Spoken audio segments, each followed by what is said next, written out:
ಸ್ನೇಹಿತರೆ, ಮೀಡಿಯಾ ಮಾಸ್ಟರ್ಸ್ಗೆ ಸ್ವಾಗತ ಸುಸ್ವಾಗತ.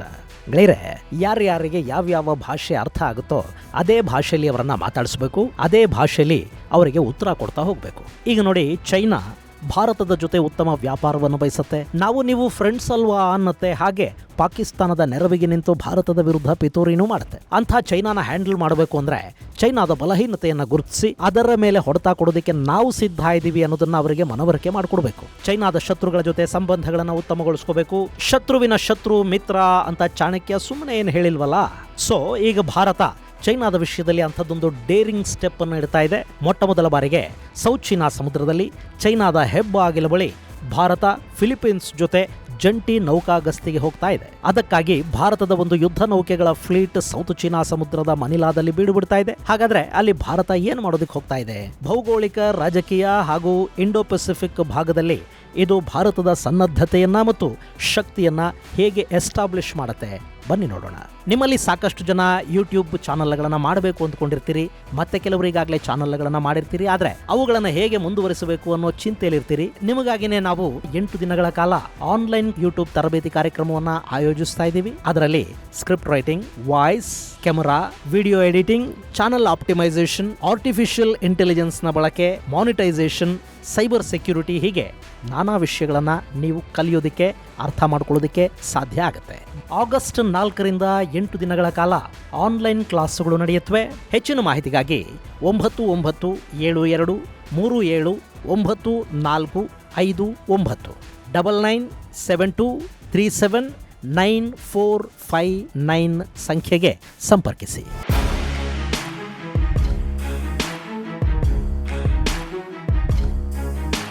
ಗೆಳೆಯರೆ, ಚೈನಾ ಮತ್ತು ಭಾರತದ ಸಂಬಂಧಗಳು ಸುಧಾರಣೆ ಆದರೆ, ಚೈನಾ, ಭಾರತ ಮತ್ತು ರಷ್ಯಾಗಳಲ್ಲಿ ಒಂದಾಗಿಬಿಟ್ರೆ ಅಮೆರಿಕ ಸೇರಿದಂತೆ ಇಡೀ ಜಗತ್ತನ್ನು ಆಳುವ ಶಕ್ತಿ ಈ 3 ದೇಶಗಳಿಗೆ ಬಂದುಬಿಡುತ್ತೆ. ಆದರೆ ಅದು ಯಾವತ್ತಿಗೂ ಸಾಧ್ಯವಾಗದ ಮಾತು. ಯಾಕೆಂದ್ರೆ ಭಾರತ ಮತ್ತು ಚೀನಾಗಳ ನಡುವೆ ಅಂಥದ್ದೊಂದು ವಿಶ್ವಾಸದ ಕೊರತೆ ಇದೆ. ಇಲ್ಲಿ ಚೈನಾ ಭಾರತವನ್ನು ತನ್ನ ಅಂಕೆಯಲ್ಲಿ ಇಟ್ಕೋಬೇಕು ಅಂತ ಬಯಸುತ್ತೆ. ಅದಕ್ಕಾಗಿ ಪಾಕಿಸ್ತಾನ, ಶ್ರೀಲಂಕಾ, ಬಾಂಗ್ಲಾ, ಕಡೆಗೆ ನೇಪಾಳ, ಮಾಲ್ಡೀವ್ಸ್ನಂಥ ದೇಶಗಳನ್ನು ಕೂಡ ಭಾರತದ ವಿರುದ್ಧ ಎತ್ತಿಕಟ್ಟಬೇಕು ಅಂದ್ಕೊಳ್ಳುತ್ತೆ ಚೈನಾ. ಭಾರತದ ಜೊತೆ ವ್ಯಾಪಾರವನ್ನು ಮಾಡ್ತಲೇ ಭಾರತದ ಗಡಿಯಲ್ಲಿ ಸಮಸ್ಯೆಗಳನ್ನುಂಟು ಮಾಡ್ತಾ ಹೋಗುತ್ತೆ. ಆಗಾಗ ಚೈನಾದ ಹಡಗುಗಳು ಹಿಂದೂ ಮಹಾಸಾಗರಕ್ಕೆ ಜಾಸೂಸಿ ಮಾಡೋದಕ್ಕೆ ಅಂತಲೇ ಬರುತ್ತವೆ. ಸ್ಪೈ ಶಿಪ್ಗಳನ್ನು ಕಳುಹಿಸುವ ಮೂಲಕ ಚೈನಾ ಭಾರತವನ್ನು ಗುರಿಯಾಗಿಸ್ಕೊಳ್ತಾ ಇರುತ್ತೆ. ಭಾರತವನ್ನು ಸುತ್ತುವರಿಯುವ ಉದ್ದೇಶದಿಂದಲೇ ಚೈನಾ ಸ್ಟ್ರಿಂಗ್ ಆಫ್ ಪರ್ಲ್ಸ್ ಹೆಸರಲ್ಲಿ ಭಾರತದ ಸುತ್ತ ತನ್ನ ನೌಕಾ ನೆಲೆಗಳನ್ನು, ಬಂದರುಗಳನ್ನು ಮಾಡಿಕೊಳ್ತಾ ಹೋಗ್ತಾ ಇದೆ. ಶ್ರೀಲಂಕಾದಲ್ಲಿ ಆಗಾಗ ಚೈನಾದ ಹಡಗುಗಳು ಬಂದು ನಿಂತ್ಕೊಳ್ತವೆ. ಪಾಕಿಸ್ತಾನದ ಗ್ವಾದಾರ್ನಲ್ಲಂತೂ ಚೈನಾ ತುಂಬಿಕೊಂಡು ಬಿಟ್ಟಿದೆ. ಬಾಂಗ್ಲಾದೇಶದಲ್ಲಿ ಭಾರತದ ಗಡಿಗೆ ಸಮೀಪ ಚೈನಾ ಬಂದು ಕೂತ್ಕೋತಾ ಇದೆ. ರಾಜಪಕ್ಷಗಳ ಸರ್ಕಾರ ಇದ್ದಾಗ ಶ್ರೀಲಂಕಾದಲ್ಲಿ ಕೂಡ ಚೈನಾ ಭಾರತದ ಗಡಿಗಳ ಸಮೀಪಕ್ಕೆ ಬರೋದಕ್ಕೆ ಪ್ರಯತ್ನವನ್ನು ಮಾಡಿತ್ತು. ಇದು ಭಾರತವನ್ನು ಒತ್ತಡಕ್ಕೆ ಸಿಲುಕಿಸುವ, ಡಿಫೆನ್ಸ್ ಮೋಡಿಗೆ ತಳ್ಳುವ ಒಂದು ಪ್ರಯತ್ನ. ಇಂಥದ್ದೇ ಪ್ರಯತ್ನವನ್ನು ಭಾರತ ಚೈನಾ ವಿರುದ್ಧ ಮಾಡಿದ್ರೆ ಹೇಗಿರುತ್ತೆ? ಈಗ ಟರ್ಕಿ ಪಾಕಿಸ್ತಾನ ಹಾಗೂ ಬಾಂಗ್ಲಾದೇಶಗಳ ಮೂಲಕ ಭಾರತದ ವಿರುದ್ಧ ಸಂಚು ನಡೆಸುತ್ತಿದೆ ಅಂದಾಗ ಟರ್ಕಿಯ ಪಕ್ಕದಲ್ಲೇ ಇರುವ ಅದರ ಶತ್ರುಗಳ ಜೊತೆ ಭಾರತ ಸ್ನೇಹ ಮಾಡಿತು. ಸೈಪ್ರಸ್ ಹಾಗೂ ಗ್ರೀಸ್ಗಳ ಜೊತೆ, ಹಾಗೆ ಆರ್ಮೇನಿಯಾದ ಜೊತೆ ಕೂಡ ಭಾರತದ ಸಂಬಂಧಗಳು ಗಟ್ಟಿಯಾದವು. ರಕ್ಷಣಾ ಒಪ್ಪಂದಗಳಾದವು. ಟರ್ಕಿಯ ಮನೆ ಅಂಗಳದಲ್ಲಿ ಭಾರತ ಗ್ರೀಸ್ ಜೊತೆ ಸೇರಿ ಸಮರಾಭ್ಯಾಸವನ್ನು ಕೂಡ ಮಾಡಿ ಬಂತು. ಈ ಮೂಲಕ ನಿಮಗೆ ನಮ್ಮ ಗಡಿಗಳು ಎಷ್ಟು ದೂರನೋ ನಮಗೂ ನಿಮ್ಮ ಗಡಿಗಳು ಅಷ್ಟೇ ದೂರ ಅನ್ನೋದನ್ನ ಭಾರತ ಟರ್ಕಿಗೆ ಮನವರಿಕೆ ಮಾಡಿಕೊಡ್ತು.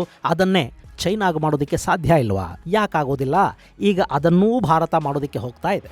ಫಿಲಿಪೀನ್ಸ್ ಮತ್ತು ಚೈನಾದ ನಡುವೆ ಸಾಕಷ್ಟು ಕಾರಣಗಳಿಂದ ವಿವಾದಗಳಿವೆ. ನೀವಿಲ್ಲಿ ಮ್ಯಾಪಲ್ಲಿ ನೋಡ್ತಾ ಇದ್ದೀರಲ್ಲ, ಇದು ಫಿಲಿಪೀನ್ಸ್. ಚೈನಾ ಈ ಇಡೀ ಸೌತ್ ಚೀನಾ ಸಮುದ್ರವೇ ತನ್ನದು ಅಂತ ಭಾವಿಸುತ್ತೆ ಮತ್ತು ಅಲ್ಲಿನ ಫಿಲಿಪೀನ್ಸ್, ವಿಯೆಟ್ನಾಂ, ಮಲೇಷಿಯಾ, ಬ್ರುನೈ ಮತ್ತು ಇಂಡೋನೇಷ್ಯಾ ಮುಂತಾದ ದೇಶಗಳ ಸಾಗರ ಗಡಿಗಳನ್ನು ಉಲ್ಲಂಘಿಸಿ ಅಲ್ಲಿ ಮೀನುಗಾರಿಕೆ ಸೇರಿದಂತೆ ನಾನಾ ಚಟುವಟಿಕೆಗಳನ್ನು ಮಾಡ್ತಾ ಇರುತ್ತೆ. ಅಲ್ಲಿ ಕೃತ್ರಿಮ ದ್ವೀಪಗಳನ್ನು ನಿರ್ಮಾಣ ಮಾಡಿ ತನ್ನ ನೆಲೆಗಳನ್ನು ಸ್ಥಾಪಿಸಿಕೊಳ್ಳೋದಕ್ಕೆ ಕೂಡ ಚೈನಾ ಪ್ರಯತ್ನ ಮಾಡುತ್ತೆ. ಈ ಸಮುದ್ರದಲ್ಲಿ ಚೈನಾ ಅಕ್ರಮವಾಗಿ ಗುರುತಿಸಿಕೊಂಡಿರುವ ಗಡಿಯನ್ನು 9 ಲೈನ್ ಅಂತ ಕರೀತಾರೆ. ನೀವಿಲ್ಲಿ ನೋಡ್ತಾ ಇದ್ದೀರಲ್ಲ, ಇದು 9 ಲೈನ್. ಇನ್ನು ಈ ಭಾಗದಲ್ಲಿ ನಮ್ಮ EEZ ಅಂದರೆ ಎಕ್ಸ್ಕ್ಲೂಸಿವ್ ಎಕನಾಮಿಕ್ ಝೋನ್ನಲ್ಲಿ ಚೈನಾ ಬರ್ತಾ ಇದೆ. ನಮ್ಮ ಸಾಗರ ಗಡಿಗಳನ್ನು ಉಲ್ಲಂಘಿಸ್ತಾ ಇದೆ ಅಂತ ಫಿಲಿಪೈನ್ಸ್ 2016ರಲ್ಲಿ ಇಂಟರ್ನ್ಯಾಷನಲ್ ಕೋರ್ಟ್ ಆಫ್ ಜಸ್ಟಿಸ್ನ ಮೆಟ್ಲೇರ್ತು. ಅಲ್ಲಿನ ಆದೇಶ ಫಿಲಿಪೈನ್ಸ್ ಪರ ಬಂತು. 9 ಲೈನ್ ಅನ್ನೋದಕ್ಕೆ ಯಾವ ಅಂತಾರಾಷ್ಟ್ರೀಯ ಮಾನ್ಯತೆಯೂ ಇಲ್ಲ. ಅದು ಚೀನಾದ ಅಕ್ರಮ ಸೃಷ್ಟಿ ಅಂತ ಇಂಟರ್ನ್ಯಾಷನಲ್ ಕೋರ್ಟ್ ಆಫ್ ಜಸ್ಟಿಸ್ ಹೇಳ್ತು. ಆದರೆ ಆ ತೀರ್ಪನ್ನು ಚೈನಾ ಮಾನ್ಯ ಮಾಡಿದರೆ ತಾನೇ ಅದು ಜಾರಿಯಾಗೋದು. ಕೋರ್ಟ್ ಹೇಳ್ತು ಚೈನಾ ತನ್ನ ಅತಿಕ್ರಮ ಪ್ರವೇಶವನ್ನೇನು ಬಿಡಲಿಲ್ಲ. ಇನ್ನು ಈಗ ಫಿಲಿಪೈನ್ಸ್ ಅಲ್ಲಿ ಬಾಂಗ್ ಮಾರ್ಕೋಸ್ ಅಥವಾ ಜೂನಿಯರ್ ಮಾರ್ಕೋಸ್ ಆರಿಸಿ ಬಂದಿದ್ದಾರೆ. ಆತ ಚೈನಾದ ಕಡು ವಿರೋಧಿಯಾಗಿ ಗುರುತಿಸಿಕೊಳ್ತಾ ಇದ್ದಾರೆ. ಚೈನಾ ತನ್ನ ಮಿತಿಯನ್ನು ಮೀರಿದರೆ ಪರಿಣಾಮಗಳು ನೆಟ್ಟಗಿರೋದಿಲ್ಲ ಅಂತ ಫಿಲಿಪೈನ್ಸ್ ಪದೇ ಪದೇ ಚೈನಾಗೆ ಎಚ್ಚರಿಕೆಯನ್ನು ಕೊಡ್ತಾ ಇದೆ. ಚೈನಾದ ಕಾರಣಕ್ಕೇನೆ ಅವರು ಭಾರತದಿಂದ ಬ್ರಹ್ಮೋಸ್ ಆಂಟಿ ಶಿಪ್ ಕ್ರೂಸ್ ಮಿಸೈಲ್ಗಳನ್ನು ಖರೀದಿ ಮಾಡಿದ್ದಾರೆ. ಅಮೆರಿಕಾಗೆ ಫಿಲಿಪೈನ್ಸ್ ಅಲ್ಲಿ ನೌಕಾನೆಲೆ ಮಾಡ್ಕೊಳ್ಳೋದಕ್ಕೆ ಅವಕಾಶ ಮತ್ತು ಅನುಮತಿಯನ್ನು ಕೊಟ್ಟಿದ್ದಾರೆ. ಈಗ ಫಿಲಿಪೈನ್ಸ್ ಅನ್ನೋದು ದಕ್ಷಿಣ ಚೀನಾ ಸಾಗರದಲ್ಲಿ ಚೈನಾಗೆ ಗಂಟ್ಲಲ್ಲಿ ಸಿಕ್ಕೊಂಡು ಮೂಳೆ ಥರ.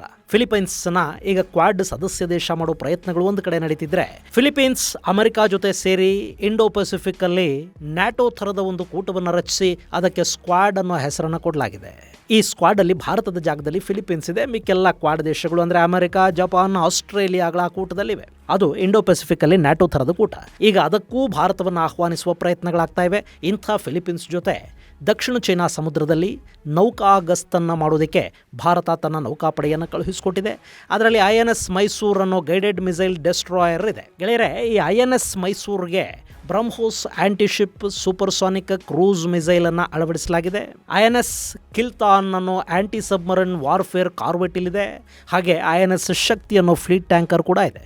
ಇವೆಲ್ಲ ಮನಿಲಾದಿಂದ ಫಿಲಿಪೀನ್ಸ್ ನೌಕಾಪಡೆಯ ಜೊತೆಗೆ ದಕ್ಷಿಣ ಚೀನಾ ಸಮುದ್ರದಲ್ಲಿ ಚೈನಾದ ಅತ್ಯಂತ ಸಮೀಪ ಮತ್ತು ಚೈನಾ ಇದೆಲ್ಲ ನಂದೆ ಅಂತ ಹೇಳ್ಕೊಳ್ತಾ ಇರೋ ಜಲಪ್ರದೇಶದಲ್ಲಿ ಗಸ್ತು ಕಾರ್ಯಾಚರಣೆಯನ್ನು ಮಾಡುತ್ತವೆ. ಆ ಮೂಲಕ ದಕ್ಷಿಣ ಚೀನಾ ಸಮುದ್ರವನ್ನು ಅರ್ಥ ಮಾಡಿಕೊಳ್ಳೋ ಪ್ರಯತ್ನವನ್ನು ಭಾರತದ ನೌಕಾಪಡೆ ಮಾಡುತ್ತೆ. ಅದರಲ್ಲೂ ವಿಶೇಷವಾಗಿ ಸ್ಪಾರ್ಕ್ಲಿ ಐಲ್ಯಾಂಡ್ ಸಮೀಪ ಈ ಗಸ್ತು ನಡೆಯುತ್ತೆ.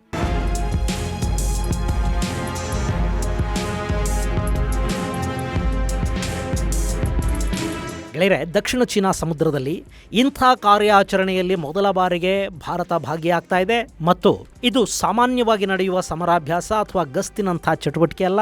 ಚೈನಾಗೆ ಒಂದು ಎಚ್ಚರಿಕೆಯನ್ನು ಕೊಡೋದಕ್ಕೆ ದಕ್ಷಿಣ ಚೀನಾ ಸಮುದ್ರಕ್ಕೆ ಕೂಡ ನಾವು ಬರಬಲ್ಲೆವು ಅನ್ನೋದನ್ನ ಚೈನಾಗೆ ತೋರಿಸೋದಕ್ಕೆ ಆಗ್ತಾ ಇರೋ ಕಾರ್ಯಾಚರಣೆ ಇದು. ಹಾಗೆ ಫಿಲಿಪೀನ್ಸ್ ಜೊತೆ ಭಾರತದ ಸಂಬಂಧಗಳನ್ನು ಕೂಡ ಇದು ತೋರಿಸ್ತಾ ಇದೆ. ಆಗಸ್ಟ್ 4ರಿಂದ 8ರವರೆಗೆ ಈ ಗಸ್ತು ಕಾರ್ಯಾಚರಣೆ ದಕ್ಷಿಣ ಚೈನಾ ಸಮುದ್ರದಲ್ಲಿ ನಡೆಯುತ್ತೆ. ಇನ್ನು ಇಲ್ಲಿ ಮತ್ತೊಂದು ವಿಶೇಷ ಅಂದರೆ, ಆಗಸ್ಟ್ 4ನೇ ತಾರೀಕು ಫಿಲಿಪೀನ್ಸ್ನ ಅಧ್ಯಕ್ಷ ಮಾರ್ಕೋಸ್ ಜೂನಿಯರ್ ಭಾರತಕ್ಕೆ ಬರ್ತಾ ಇದ್ದಾರೆ. ಪ್ರಧಾನಿ ನರೇಂದ್ರ ಮೋದಿ ಅವರನ್ನು ಅವರಿಲ್ಲಿ ಭೇಟಿ ಮಾಡ್ತಾರೆ. ಎರಡೂ ದೇಶಗಳ ನಡುವೆ ಒಂದಷ್ಟು ಒಪ್ಪಂದಗಳು, ಮತ್ತಷ್ಟು ರಕ್ಷಣಾ ಒಪ್ಪಂದಗಳು ಆಗೋ ಸಾಧ್ಯತೆ ಕೂಡ ಇದೆ.